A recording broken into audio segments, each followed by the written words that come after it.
Cada vez somos más conscientes de que determinados problemas a los que nos enfrentamos actualmente, como puede ser el cambio climático, son tan complejos que no los podemos solucionar enfrentándonos desde una sola visión, desde una sola disciplina. Comienza Actualidad y Empleo Ambiental, un podcast de Juan María Arenas y Enoc Martínez.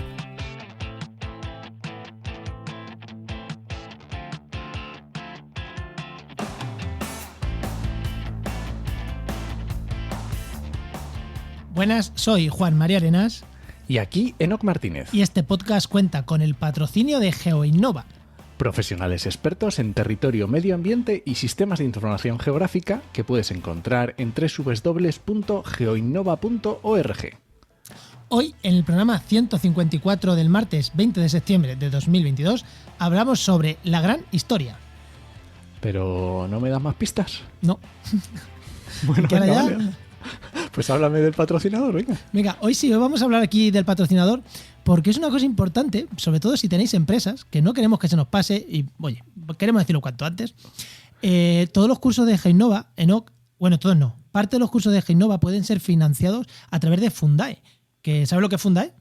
Es como, bueno, es una organización del gobierno, ¿no? Que no sé qué esta tiene, pero básicamente es como para poder dar cursos y que todos los trabajadores pueden acceder a cursos. Exactamente, como empresarios, nosotros también somos empresarios, a nuestros trabajadores podemos formarlos con unos cursos que están financiados por el gobierno y tú haces el curso y el gobierno te devuelve, vía impuestos y tal, la totalidad del curso que has pagado. Pues GeoInnova, gran parte de los cursos de GeoInnova, de Sistema de Información Geográfica, de QGIS y demás, son financiados por Fundae. O sea que, oye, si tienes una empresa, te interesa hacer ese tipo de cursos, pues míratelo porque te salen gratis además. O sea, míratelos en GeoInnova.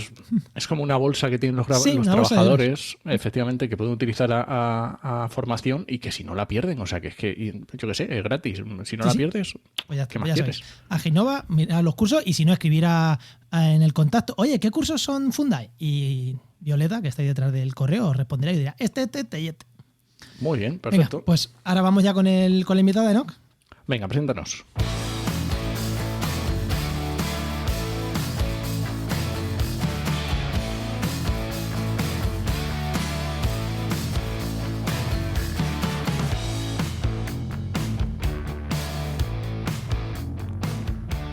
Pues hoy tenemos con nosotros a Olga García Moreno, que es geóloga y profesora e investigadora de la Universidad de Oviedo. Muy buenas, Olga, ¿qué tal? Hola, muy buenas, bien. Olga.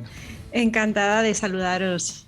Uy, vamos, encantada de tenerte, que escucho tu podcast, así que tenía muchas ganas de invitarte. Muchas gracias. Bueno, te voy a hacer la pregunta que le hacemos a todos los invitados, que es, cuando eras pequeña, ¿qué querías ser de mayor y cómo has llegado hasta aquí? Uy, qué pregunta más difícil para empezar. Yo soy de estas personas que nunca lo han tenido claro. De hecho, lo tengo tan claro que creo que eso es lo que hace que ahora esté dedicada a este tema de la gran historia, del que os tengo que explicar de todo, porque se conoce poquito, ¿verdad? Pero enseguida vais a entender que tiene mucho que ver con ese interés tan disperso que yo siempre he tenido por absolutamente todo. Pero cuando hablo absolutamente todo es que me gustaba la naturaleza, pero también me gustaba la literatura, la psicología, me gusta la astronomía. Cuando era pequeña me gustaban mucho las manualidades, el deporte, todo. Y nunca supe responder esa pregunta. ¿Y cómo llega ese momento después de hacer bachillerato o COU y tienes que poner aquí, si vas a hacer una carrera, qué carrera? Fue difícil. Hice un bachillerato de ciencias puras en su momento, cuando yo hice el COU.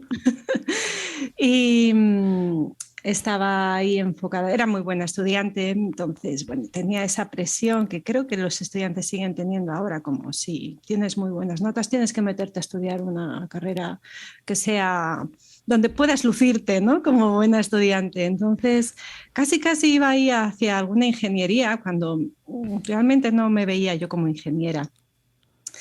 Entonces, entre las carreras de ciencias y mi pasión por la naturaleza, que es algo que siempre ha destacado un poquito más, sobre todo eso desde mis años del instituto, Pues fue un viaje con mi hermano, me llevó a las Islas Canarias y allí vi los volcanes y vi la geología en directo, ¿no? Y dije, wow, esto es un misterio que a mí me gustaría resolver, ¿no? Ostras. ¿Cómo sigue nuestro planeta vivo desde hace 4.500 millones de años? Y yo creo que fue un poco eso lo que me llevó a hacer la licenciatura de geología y el doctorado también. Y a ¿El partir doctorado de allí, en qué lo hiciste, el doctorado? También en geología, mi especialidad es petrología. O sea, geología básicamente, dura, ¿eh? O sí, sea, petrología experimental, lo mío eran las rocas. Y esto de la petrología experimental trata sobre simular en el laboratorio las condiciones que hay en el interior de la Tierra con las cuales se forman las rocas más profundas, ¿no? Las rocas ígneas magmáticas. Entonces, ahí fue mi mayor grado de especialidad y a partir de ahí empecé otra vez a divagar. moverme en espacios difusos. Estuve muchos años trabajando en ciencia de materiales, aplicando precisamente todos mis conocimientos sobre petrogénesis, sobre cómo se forman las rocas. Pues eso lo apliqué a ciencia de materiales, en un centro de investigación en nanomateriales y nanotecnología. Y a partir de ahí ya hacia la gran historia. Ya vi que realmente el conocimiento que puedes adquirir mediante una alta especialización al final puede ser aplicado en campos muy, muy diferentes. Y el trabajar con equipos multidisciplinares es algo que siempre me ha gustado mucho. Y bueno, pues ahí fue mi comienzo de la gran historia, que si queréis os cuento un poquito, que creo que me habéis llamado para eso. Sí, ahora entramos al tema. Porque el último episodio que hicimos antes de irnos de vacaciones de verano fue con Juan Alexis Rivera, que nos habló del archipiélago Chinijo, justamente, y nos habló del tema de toda la importancia que tiene la geología allí y de, claro, la biodiversidad que ha generado a través de todas las interacciones, que fue súper chulo. O sea, me gusta cuando la gente hace una carrera por eso, por un viaje, por una cosa así. Yo es que soy biólogo. Los biólogos nacen. Los biólogos nacemos, biólogos. Pero el resto de gente que por un viaje hice esto, o sea, que es como, joder, qué guay. Si yo tuviera también esa... Pero no, somos biólogos, ya está, soy biólogo. Bueno, yo anduve ahí, tonteando biología, geología. Ya, pero no naciste bióloga, es que entonces no puedes hacer biología. Que los biólogos nacemos, ya está. Punto. ¿Ya está? ¿Es así? Bueno. No, pero es muy interesante también. Para los geólogos también hay mucho trabajo en temas de medio ambiente, ¿vale? Porque antiguamente a lo mejor te teníamos la idea de que geología es muy, pues eso, lo que dices tú, geología dura, ¿no? Petrología, incluso, yo qué sé, minas, este tipo de cosas, pero no. A día de hoy, geólogos trabajan muchísimo en temas ambientales, que es muy interesante. Sí, en la web de trabajaenmediambiente.com, ¿no?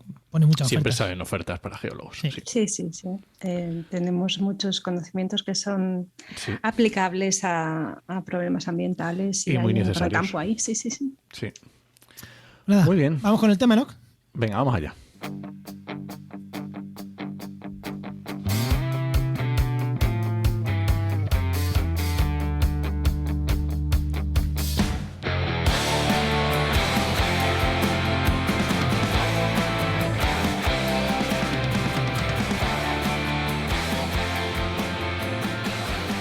La gran historia es una nueva aproximación al conocimiento que engloba, desde un punto de vista científico, pedagógico, unificador e interdisciplinar, la historia del cosmos, la Tierra, la vida y la humanidad.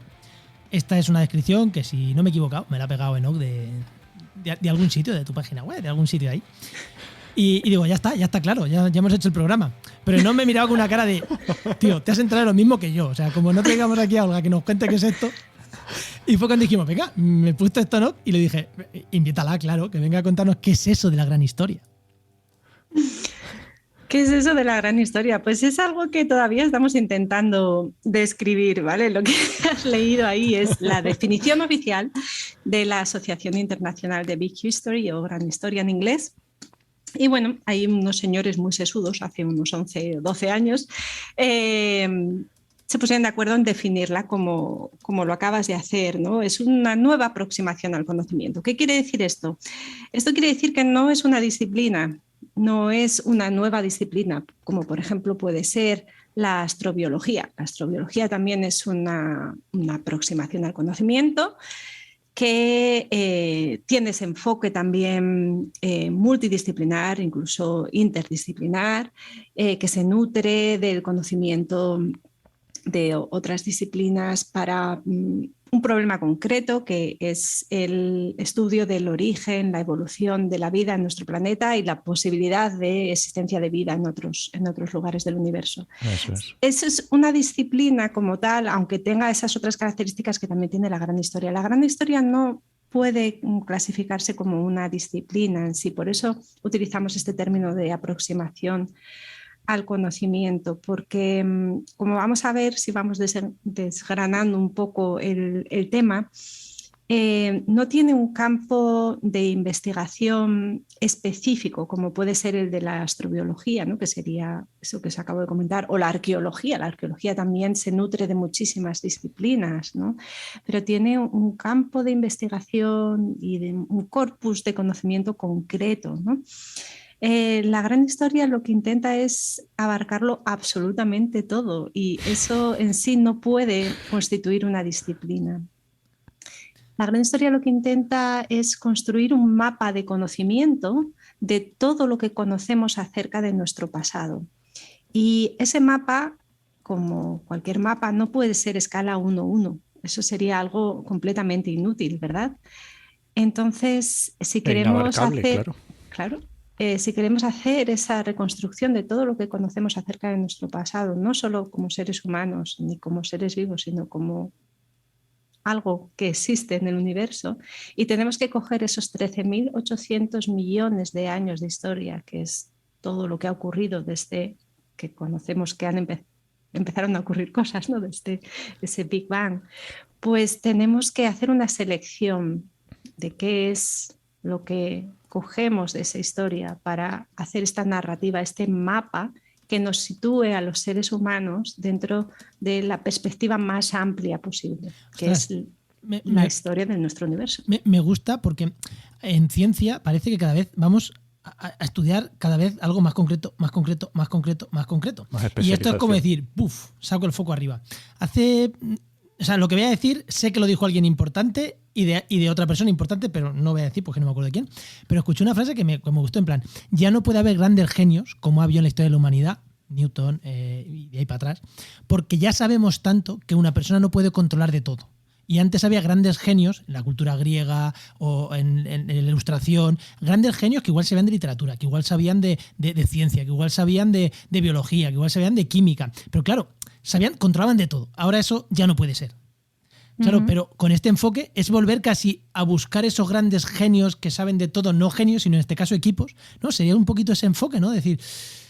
Sí, volver a ese saber humanista, ¿no? Que abarcaba absolutamente todo el conocimiento y donde no había barreras entre disciplinas, no había tampoco barreras entre lo que ahora llamamos las ciencias y las letras. Y eso es lo que pretendemos, pero no pretendemos, como tú dices, ¿no? Cada uno de los grandes historiadores o historiadoras convertirnos en esos genios, sino crear esos equipos y crear esos proyectos en los que se utilice ese enfoque. Entonces, precisamente es la manera de aproximarse al conocimiento, y vuelvo a repetir la expresión, es la manera de enfrentarse a la solución de problemas concretos, lo que define la gran historia, más que una disciplina en sí. Claro, esto era lo que yo estaba pensando ahora. ¿Cuándo nace? ¿Cuándo vemos la necesidad? ¿En qué momento se dice, pues, necesitamos algo, una aproximación para esto? ¿En qué momento nace? Porque decías hace 12 años se definió, pero... Sí. Es una muy buena pregunta y bueno, la respuesta que te voy a dar es muy personal, ¿de acuerdo? No es nada que ya esté acordado entre las personas que trabajamos en esto y demás, pero en mis charlas, cuando voy por distintos foros, un poco dando a conocer qué es la gran historia, yo siempre recurro a Alejandro de Humboldt como un poco el referente para este enfoque en el que se intenta, con su obra Cosmos, aunar todo lo que se conoce en ese momento concreto de la historia sobre los seres humanos y la naturaleza en la que está inmersa la sociedad humana. Para mí sería, y podemos ponerlo así entre comillas, y bueno, me estoy acordando de la penúltima entrevistada en el podcast al que te referías antes, El Amanecer Terrestre, que es en el que intentamos explicar un poquito qué es esto de la gran historia, y que invito a vuestra audiencia a que escuche nuestros programas también ahí si está interesado en el tema. Que yo recomiendo va 100%, vamos. Entrevisté a probablemente la mayor experta en la obra de Humboldt, Sandra Rehbock, y bueno, ahí desgranábamos un poco la idea de que al final a Humboldt se le pone esta etiqueta de ser el padre de muchas cosas, ¿no? Incluso de la gran historia, ¿no? Pero muchos geógrafos dirán que es el padre de la geografía, bueno, etcétera, etcétera. Pero para mí siempre ha sido una referencia a la obra Cosmos de Humboldt como ese inicio, es decir, vale, estamos desarrollando un método científico donde se está llegando a acumular una gran cantidad de conocimiento de distintas especialidades, y él dijo, voy a intentar aunar todo esto y ver cómo casan unas cosas con otras, y viendo esas relaciones entre esas distintas parcelas del conocimiento que ya estaban comenzando entonces, en el siglo XVIII, pues ya adquirió este enfoque de la gran historia. Después eso quedó más o menos olvidado, y durante el siglo XIX y principios del siglo XX, la investigación científica y el mundo académico se centró mucho en las especialidades concretas, disciplinas concretas que cada vez van a aislar los problemas de manera más pequeña para poder ahondar más en ellos, y ahí bueno, pues hubo muchísimos avances científicos y tecnológicos que han sido muy buenos para, también entre comillas, el desarrollo de la sociedad humana, para el aumento de la calidad de vida de muchas personas en el planeta. Pero ahí se perdió el foco, se perdió el foco amplio que es el que ofrece la gran historia. Y creo que se recuperó, o se comenzó a recuperar a principios de los años 70 del siglo XX, o concretamente, si esto es algo a lo que hacemos referencia también mucho, y de ahí viene el nombre del podcast, El Amanecer Terrestre. El Amanecer Terrestre es esa imagen que tenemos que fue tomada por el Apolo 8 cuando se vio el amanecer de la Tierra desde la Luna. Desde la Luna, claro. Y esto fue en 1968, creo que fue las Navidades 1968, si no me equivoco. La foto se publicó ya a principios de 1969. Y para mucha gente, claro, por ejemplo, uno de los profesores europeos que más ha trabajado en gran historia, el profesor Fred Speer, fue una manera de darnos cuenta al ver ese lugar que habitamos, esa imagen de la Tierra desde el espacio, lo que comenzó de nuevo a despertar algunas mentes en esta manera de pensar. Poco después de eso, pues comenzaron todos los movimientos ambientalistas, también la publicación del informe Meadows, etc. Eso te quería decir, unido con Humboldt. El informe Meadows creo que se cumple ahora 50 años, además. Claro. Tú has dicho del inicio de esto es Humboldt, también es el padre de la ecología. También, claro. Aparte de la geografía, de la ecología también, el padre de la ecología también. Por eso, que lo que acabas de decir, el renacer del ecologismo tal, van de la mano. Son dos conceptos que, bueno, creo que, pero sí que son, porque también son, la ecología también es muy multidisciplinar, es una rama bastante multidisciplinar, no tanto como lo que nos estás contando, pero creo que también un poco van de la mano. Que quiero separar también ecología de ecologismo, que no tiene por qué ser lo mismo, son dos cosas diferentes. Vale, y claro, está muy bien porque dices tú, vale, ahora tenemos que volver, se ha producido ese tránsito, ¿vale? Pero ¿por qué lo necesitamos? ¿Por qué nos damos cuenta con este amanecer terrestre, con esta imagen? ¿Qué necesidades es lo que se ve? ¿Qué era lo que faltaba para decir, no, es que tenemos que volver a esta big history, a abrir el foco?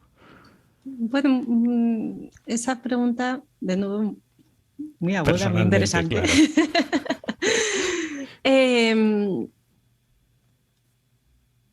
Yo la replantearía, porque para mucha gente, para la mayoría de la gente, para casi todo el mundo, esa visión aún no es necesaria.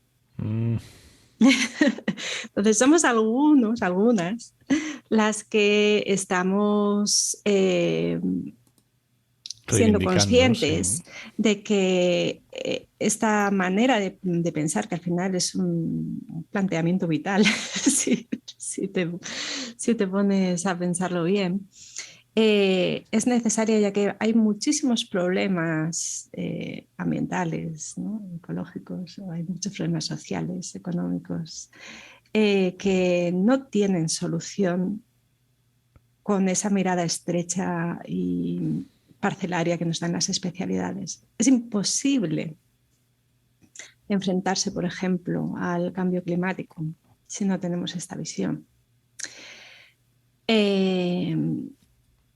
Por eso te digo que para las personas que consideran que hay problemas que afectan a las sociedades humanas o a la sociedad humana en general, global, si es que existe, que no pueden ser resueltos desde las especialidades, por mucho que ahondemos en ellas. Entonces, de ahí surge esa necesidad. Vale.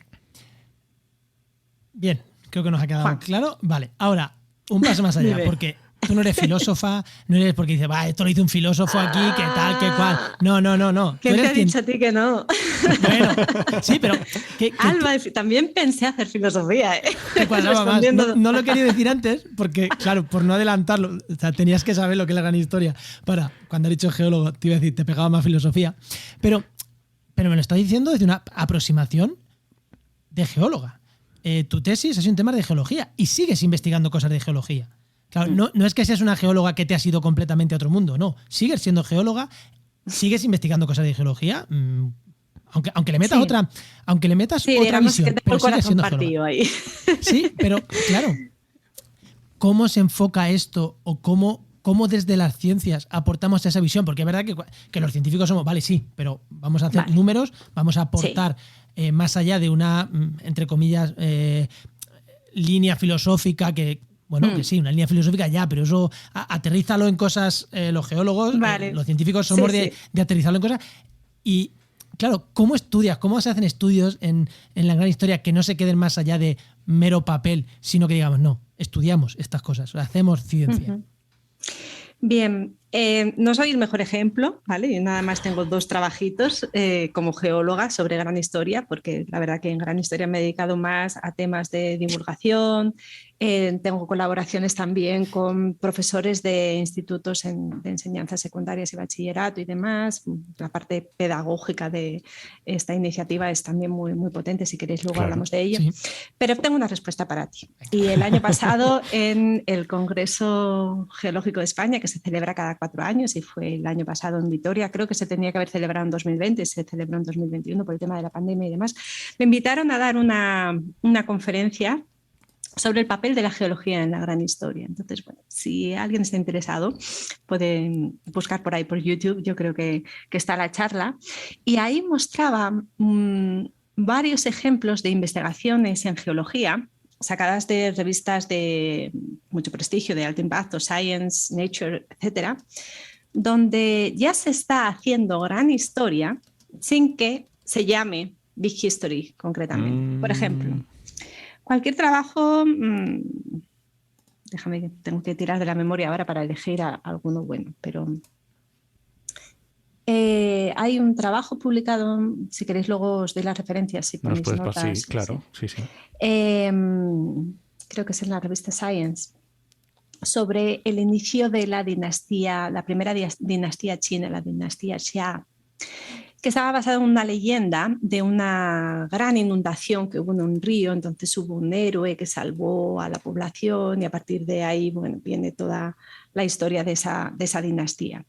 Pues hicieron una investigación en la que participaron, lógicamente, geólogos, geofísicos, arqueólogos, lingüistas, filólogos, historiadores, una lista de como 14 departamentos o 15 filiaciones diferentes, pero de diferentes especialidades, todos trabajando de manera conjunta Y la base fue un estudio geológico. Estudiaron los sedimentos que encontraron relacionados con los depósitos de esa gran inundación. Claro. Y a partir de ahí, tirando del hilo y haciendo dataciones y comprobando con tanto la tradición oral como los textos escritos que había sobre el tema, etcétera, etcétera, consiguieron reconstruir el puzzle del inicio de esa dinastía. Eso es un enfoque para mí de gran historia, ¿no? Y si los lingüistas solos hubiesen intentado enfrentarse al problema, no lo hubiesen resuelto, si los geólogos y geofísicos solos hubiesen encontrado esos depósitos, pues los habrían datado, habrían publicado, pero no lo hubiesen relacionado con la historia humana de ninguna manera. Entonces, ese tipo de investigaciones para mí son investigaciones en gran historia y hay multitud de trabajos relacionados con el tema. Muchísimos relacionados con cambios climáticos en el pasado también y cómo eso ha afectado a diferentes sociedades, las poblaciones, claro, etcétera. Oye, y creo que tenías, me sonaba también un ejemplo que algo de investigación has hecho sobre el oro en la península ibérica también, ¿no? Sí. Por traerlo un poco más acá para que no nos... Sí, no nos ese suelte. es uno de los humildes ejemplos que decía que en donde he aplicado el enfoque de la gran historia a la casuística que tenemos en el noroeste de la península ibérica, donde tenemos una alta concentración de yacimientos minerales de oro. Entonces, en ese artículo, en esta investigación, lo que hicimos es relacionar la geología tan peculiar de esta parte de la península ibérica con cómo los romanos llegaron hasta aquí interesados por ese oro, gracias a que en un momento determinado hubo un cambio en el sistema monetario al comienzo del imperio, y eso hizo que ampliasen los campos de exploración, y nunca habían estado interesados los romanos en meterse en estas tierras inhóspitas donde hay un relieve muy importante, donde había también unas tribus bastante hostiles con las que no querían relacionarse en absoluto, hasta que vieron que realmente pues tenían que hacerlo porque el oro les interesaba más que cualquier otro tema. Y como eso influenció en la cultura en esta parte de la península ibérica, etc. Entonces, ese es un ejemplo también pequeñito. A eso lo llamamos las pequeñas grandes historias. Esta sería la pequeña gran historia del oro en el noroeste de la península ibérica. O sea, me gusta un montón, porque además en ecología y sobre todo cuando haces cosas del pasado, hay veces que te encuentras por qué una especie está aquí y dices, exacto, y desde la aproximación de la biología no, o sea, es imposible, y luego te lees un escrito inca y dices, claro, porque se lo comían las llamas. Una investigación, un grupo de investigación que yo estaba, era súper interesante, porque le pidieron restaurar unos acuíferos destrozados creo que en Atiquipa. O sea, hicieron de todo, pruebas genéticas a los árboles, porque era que los árboles estaban muriendo y no captaban la precipitación horizontal, el efecto Foehn de lluvia. Uh-huh. Hicieron de todo y nada les salía, nada. Eran especies, o sea, nada desde la aproximación biológica.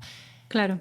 Y en uno de los viajes, una de las investigadoras leyó que ahí habían yacimientos, no sé si incas o mayas, algunos de estos, creo que eran incas.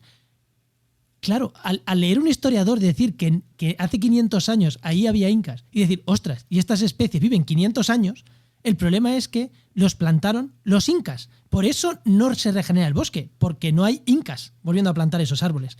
Claro, si hubieran hecho un enfoque de decir, no, vamos a meter aquí historiadores, exacto, ese problema hubiera estado resuelto desde el primer momento. Y no hubieran estado un ejemplo buenísimo. Mucho tiempo investigando de, ostras, ¿por qué? Y fue eso.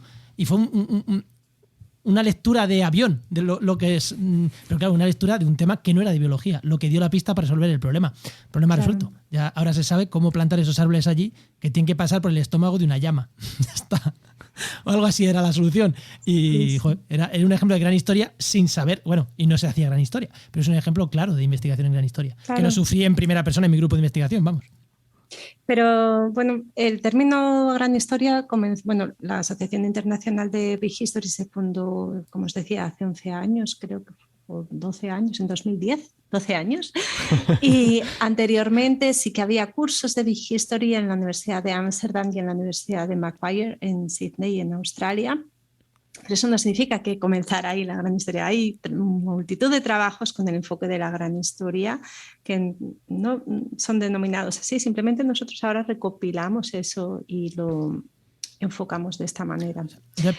Por volver al método científico, antes de irnos a la parte pedagógica, que tengo aquí a No viendo en el documento, que te va a preguntar algo de eso, ¿podemos decir que algo tiene un enfoque de gran historia cuando te ves los grupos investigadores y ves investigadores de muchos tipos diferentes, o no solo con eso? O sea, o es algo más que decir, no, aparte de juntar historiadores, biólogos y geólogos, eso sí que trabajan normalmente juntos, y filósofos, ¿hay algo más para que un trabajo pueda considerarse de gran historia o en realidad ese es el objetivo principal? No está definido como tal, como objetivo principal, pero siempre que hay un trabajo de investigación en el que trabajan equipos multidisciplinares de una manera interdisciplinar, quiere decir que no haga cada uno su parte y luego lo junten, sino que se junten para, como decías tú antes, no solucionar el problema de manera conjunta. Siempre que se utilicen distintas escalas espaciales y temporales, también se está trabajando en gran historia. Siempre que se borren esas barreras que hay entre las disciplinas denominadas de ciencias y de letras, todo eso yo lo considero gran historia.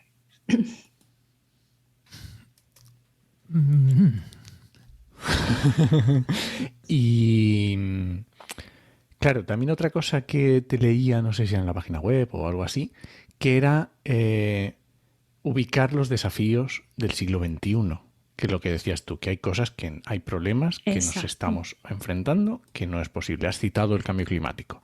Y yo creo que esto es algo muy obvio en el sentido de que no lo vamos a solucionar si vamos solo por un camino. Necesitamos otras, ¿vale? ¿Qué otros enfoques o qué otros problemas, quiero decir, desde qué aproximaciones están viendo, se está trabajando? Por ejemplo, la situación de guerra que tenemos en Ucrania actualmente. Pues es un asunto político, geopolítico, es energético. ¿Desde dónde quieres enfocarlo? Yo creo que desde el punto de vista histórico hay que enfocarlo también, ¿no? Es un ejemplo buenísimo, lamentablemente. Es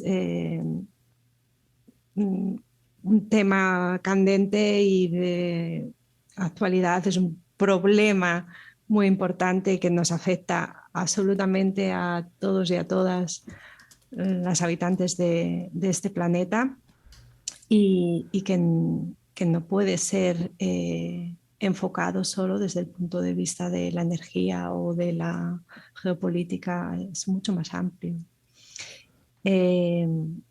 Cualquier otro problema, por ejemplo, relacionado con la soberanía alimentaria, también debe ser tratado a distintas escalas, tanto espaciales como temporales. Entonces, de esa manera yo lo relaciono con la gran historia también, porque no son problemas que puedas resolver de manera local, ¿no? Ni para 1 o 2 meses. Joder, entonces... cada vez que hablas de espacios temporales y cada vez que me mezclas escalas, es que en restauración de ecosistemas es ecología, es esto, o sea, es eso. Cuando hablamos de restauración de ecosistemas siempre es problemas a diferentes escalas, entender el pasado, entender el futuro, entender dónde vamos, poner... Se hace gran historia muchas veces. Esos son los buenos proyectos de restauración de ecosistemas que a mí me gustan y que son ejemplos de decir, ostras, qué bien planteaste esto. No cuando vas y pones cuatro árboles. Me refiero a los proyectos buenos, son gran historia. Yo no lo sabía, pero son los que se basan en la teoría esta de la gran historia, ¿no? De, oye, vamos a tener todo sobre la mesa. Me gusta. Antes puse el ejemplo de la astrobiología o el de la arqueología, pero podía haber puesto el ejemplo de la ecología. Es también... Sí, sobre todo más cuando es eso, restauración de ecosistemas. A mí me parece que las mejores restauraciones, sin saberlo, tienen enfoque de gran historia. Claro, tienen que tenerlo, sí. Es muy interesante porque me pasa esto también que le pasaba a Juan, que a lo mejor el enfoque en algunos momentos ya lo teníamos, pero no lo sabíamos. Claro. Es que me estoy acordando de que hace ya unos programas entrevistamos a Antonio Martínez Cortizas de la Universidad de Santiago de Compostela y tienen un grupo que se llama Ecopast, o sea, de ecología y de pasado. Sí. Y ellos estaban investigando en turberas, que nosotros, en principio, el objetivo de la entrevista era hablar de turberas, porque no es un ecosistema que nos gusta y es muy interesante, ¿vale? Y él nos empezó a hablar de la investigación que llevan a cabo en las turberas. Y claro, en las turberas se va añadiendo sedimento durante mucho tiempo. Y ellos hacían sondeos para ver y llegaban a época romana. Y estaban viendo la realidad de los romanos porque podían analizar químicamente esos sedimentos. Eso es gran historia. Bien. Y nosotros y no lo sabíamos, no teníamos ni idea. Sí.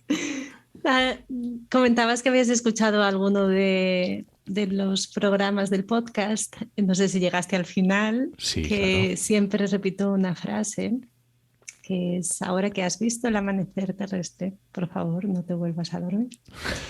Porque realmente es eso, es despertar una manera de mirar al mundo y de mirar a los problemas y de intentar encontrar las soluciones a esos problemas. Entonces es como ese despertar, ese darse cuenta de que, esto es gran historia.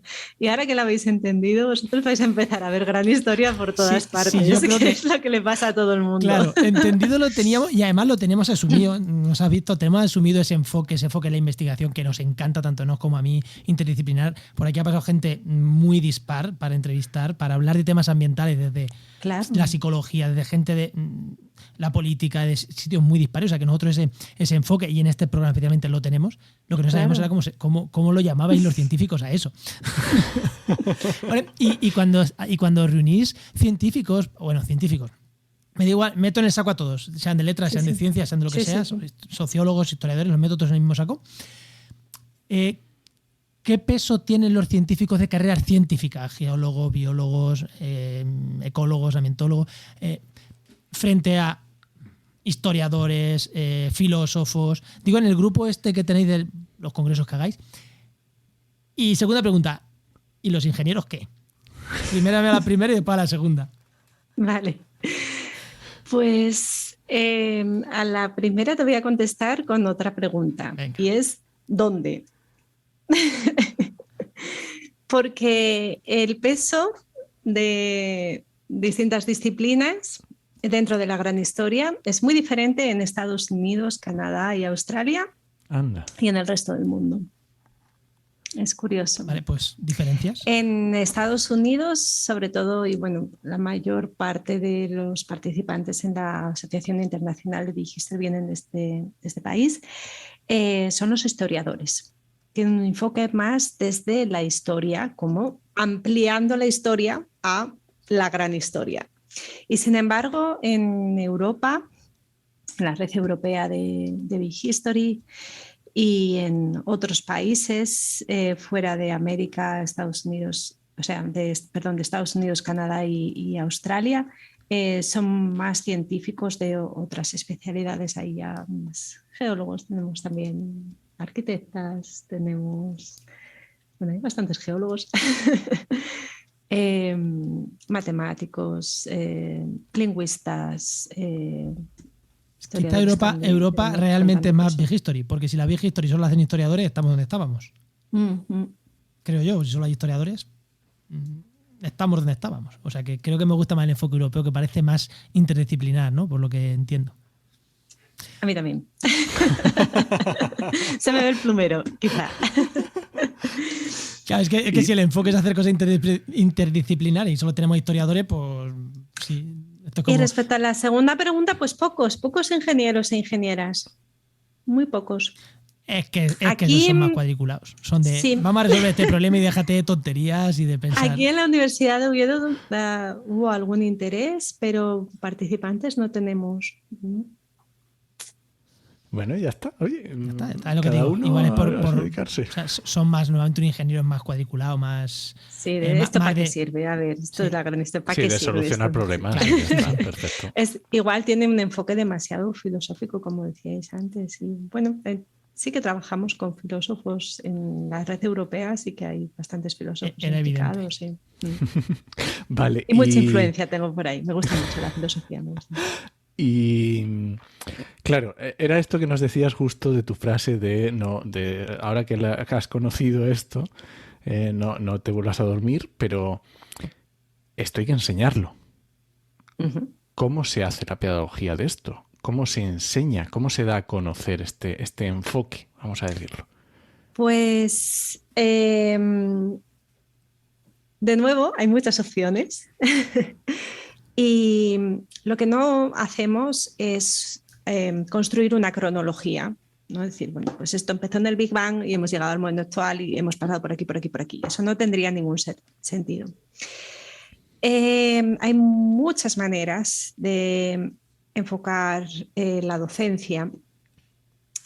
Una de ellas puede ser, por ejemplo, con los ejemplos de los que hablábamos antes de las pequeñas grandes historias, ¿no? Por ejemplo, a los estudiantes, después de darles unas pequeñas orientaciones, pues sí, ciertos eventos en los que se ha observado cómo ha habido una evolución en el universo, ¿no? Que en estos 13.800 millones de años han ido pasando cosas por las que la complejidad ha ido aumentando, ¿no? Desde un universo extremadamente sencillo tras el Big Bang, donde solo había átomos de hidrógeno, hasta pues, un planeta como el nuestro, donde se ha desarrollado una sociedad humana con todas las relaciones que tenemos entre nosotros, todo el desarrollo de tecnología, etcétera, etcétera, pues se ve que ahí ha habido un aumento de la complejidad.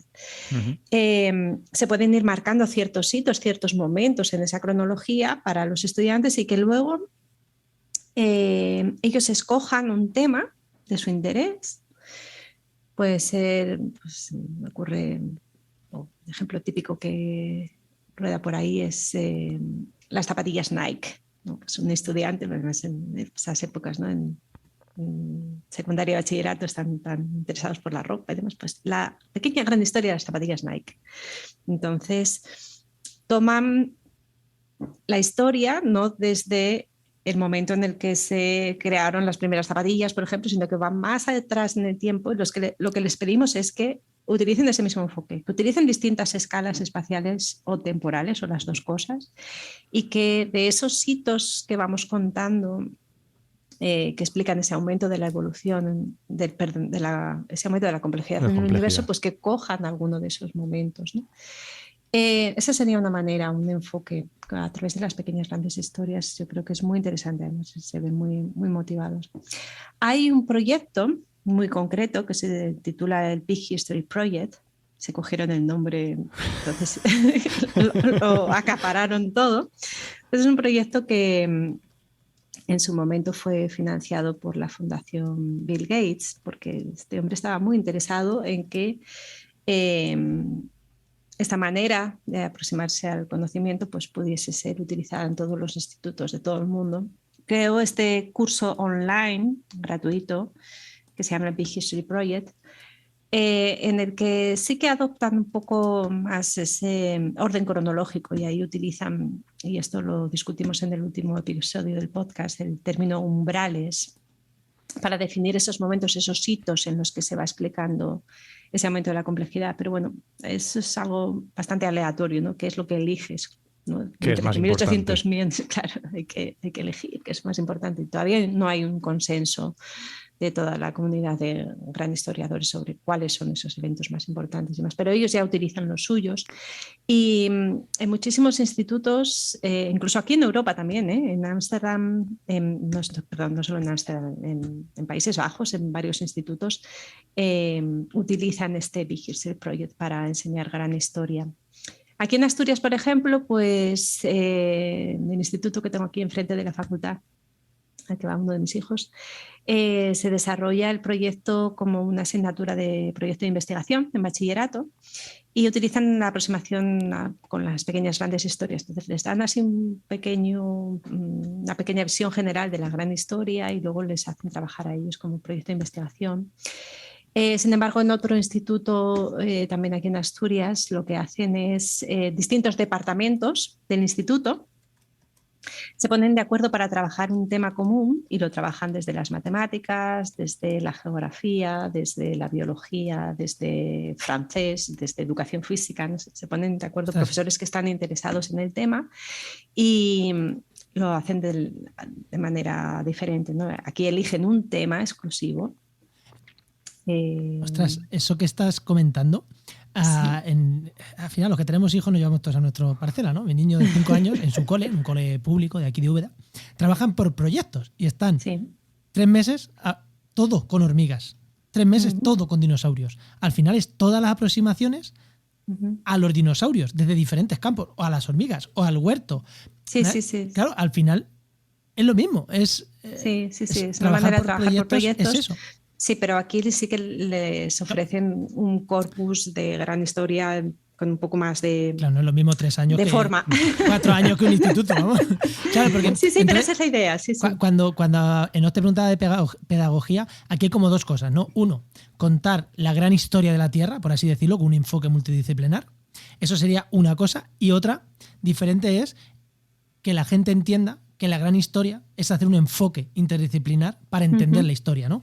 Serían como 2 cosas diferentes. Una es, yo te cuento esto, y por otro lado te cuento cómo se hace esto, ¿no? Sería más o menos, por lo que tú además nos estás diciendo, son esos 2 enfoques. Uno, te explico cómo hemos llegado a describir la Tierra, y en otro, cómo trabajamos, ¿no? Más o menos es eso lo que cuando se hace pedagogía con esto. Sí, más o menos, pero más allá de la Tierra en el universo. Sí, claro, la Tierra desde el Big Bang. Sí, exactamente. Estos 2 enfoques los hemos utilizado también en los cursos que hemos llevado a cabo aquí en la Universidad de Oviedo también. El penúltimo tenía este enfoque más temático y lo titulamos La gran historia del agua. Entonces nuestra excusa para montar el curso era el agua. Entonces teníamos especialistas desde astronomía y astrofísica hasta ecología, con todas las disciplinas intermedias que te puedas imaginar, para explicar la importancia del agua en nuestro mundo. Y producto de esto tenemos una publicación que va a salir en forma de libro, espero en los próximos meses. La va a publicar la editorial de la Universidad de Oviedo, Ediuno. Va a ser nuestra primera monografía sobre gran historia en nuestro idioma, en castellano, la gran historia del agua. Ostras, qué guay. Si queréis, cuando se publique, pues me llamáis de nuevo y os cuento todo sobre la gran historia del agua. Pues, o al revés, o cuando se publique, escríbenos. Pues, Enoch, ¿alguna cosita más? Es que claro, yo estaba pensando porque hemos empezado con el enfoque, porque lo hacemos también en educación ambiental. Siempre nos vamos a los niños, a los colegios y tal. Pero claro, no es solo los niños y los colegios, que obviamente es muy importante porque es el futuro, o sea, lo sabemos, está clarísimo. Pero claro, esto también yo creo que es un enfoque muy potente para investigadores que están ahora investigando. ¿Vale? Porque sí, habrá el que tiene que solucionar un problema y tiene su metodología y tiene que llegar hasta, vale, ya está, tiene un problema concreto que tiene que solucionar. Pero cuando llegamos a esos otros problemas un poco más grandes y abrimos un poco el foco, yo lo veo muy necesario este enfoque. Y uno por sí mismo a lo mejor es capaz de llegar, digamos, en un proceso de uno mismo darse cuenta de la realidad del ser humano y llegar a darse cuenta de esto, pero, hombre, un empujoncito tampoco viene mal. Sí, por eso yo creo que es muy importante la tarea de difusión del proyecto y estar en todos los medios y en todos, siempre que tengo la oportunidad como la que tengo hoy aquí de estar con vosotros y que esto llegue a más gente, porque es lo que dices, está ahí, ¿no? Mucha gente lo tiene ahí y dice, sí, pues este enfoque es necesario, pero ¿qué puedo hacer yo, no? Si yo soy especialista en el enlace químico de no sé qué molécula orgánica que no sé ni nombrar. Y sí, ya sabes que hay una comunidad de académicos que llevamos años trabajando en esto, publicando un montón de libros y artículos sobre el tema, y eso puede servir para tu investigación, pues es es muy necesario. ¿Y se hace algún trabajo de pedagogía o de llegar a todos esos investigadores? Bueno, tú lo has dicho, que en el de geólogo, el Congreso de Geología, sí que estuviste hablando de esto. Y cuando tú hablas de esto, no solo hablar de el caso del oro, sino que es un ejemplo para seguir investigando. Seguir investigando, no, como ejemplo de, ¿habéis visto lo que se puede hacer con grupos interdisciplinares? Los investigadores, cuando les cuentas esto,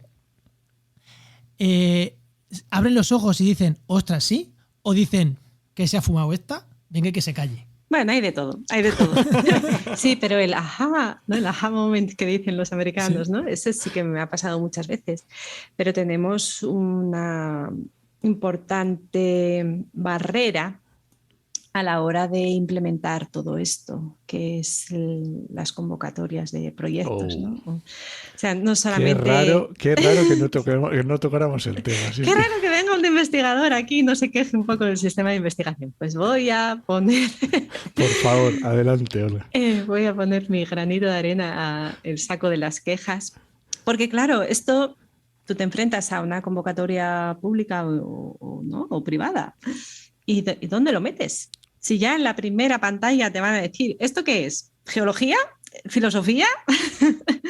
¿Biología? ¿Esto dónde lo metes? Claro, yo siendo geóloga, si yo soy la que solicita, lo va a presentar como un proyecto de geología, pero entonces eso implica que va a haber un panel de expertos en geología que no hayan oído nunca hablar nada sobre gran historia y ya ahí se acabó el cuento. Nosotros no tenemos ningún proyecto financiado actualmente. Todo esto lo hacemos porque nos gusta, porque nos apasiona, porque creemos que es muy necesario y tenemos nuestras otras investigaciones paralelas que vamos compaginando como podemos. Al final es súper común. Entonces es un hándicap muy, muy grande, es una barrera, es un problemón. Esto pasa también con investigaciones a largo plazo, en ecología, que es el caso. O sea, una investigación a 3 años, a 5 años, en ciencias forestales pasa lo mismo. Hay investigaciones que tienen que durar 20 para que tengan sentido. Claro, ¿qué pasa? Que hay que pedir proyectos, inventándose proyectos para cosas pequeñas y realmente siguiendo con líneas de investigación más amplias. En este caso supongo que será lo mismo, no inventándose, sino haciendo investigaciones, pero orientadas a que os sirvan a esas otras líneas de investigación más amplias. En los últimos años estoy observando que es relativamente más sencillo conseguir esto desde disciplinas de las denominadas humanidades que desde las ciencias más duras, experimentales. Sí. Igual porque están más abiertos de mente, un filósofo igual está más abierto de mente que un ingeniero, que un científico. Igual. Por ejemplo... Y vuelvo otra vez a los episodios más recientes del podcast. Tenemos el proyecto de Luzmar González Arias, que estuvo en el penúltimo episodio, y tiene un proyecto del Plan Nacional dedicado a ver que me salga el nombre, perdonadme. Ya es muy tarde, se me está empezando a ir la pinza.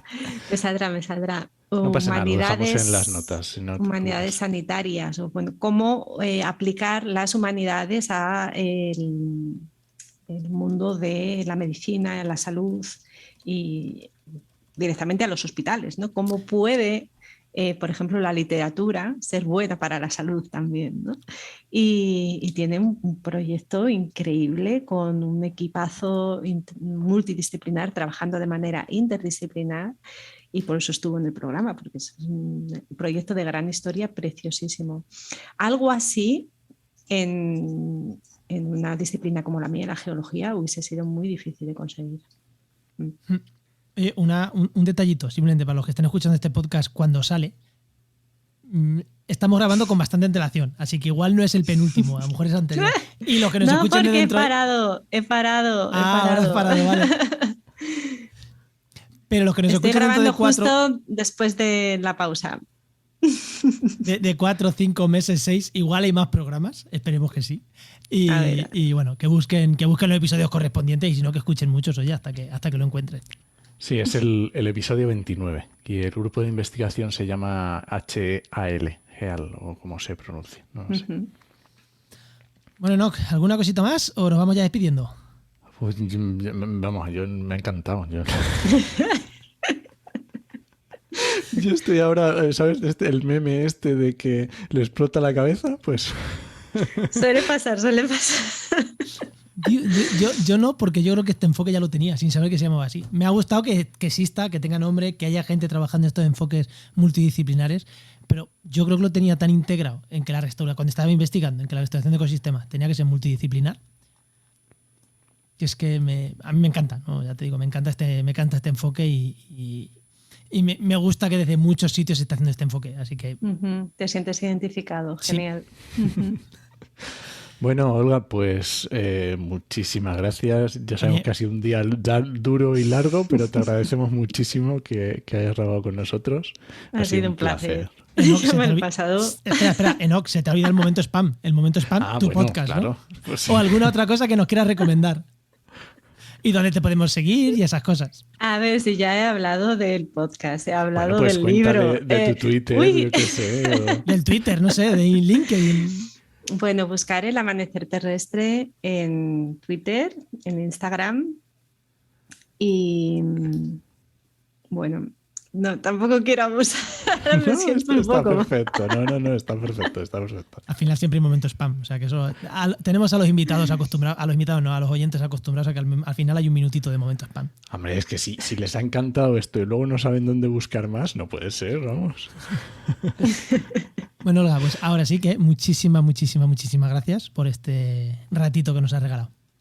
Muchas gracias, Olga. Ha sido súper divertido, me lo pasa muy bien, sois majísimos, lo habéis hecho que sea así ligero y agradable y bueno, creo que han quedado cosillas por ahí que si queréis otro día, aprovechando lo de la publicación de la gran historia del agua, pues podemos ahondar un poquito más en ello. Muchas Perfecto. gracias. Estaría Perfecto. genial. Pues Venga, muchísimas hasta gracias. otra. Hasta luego. Adiós.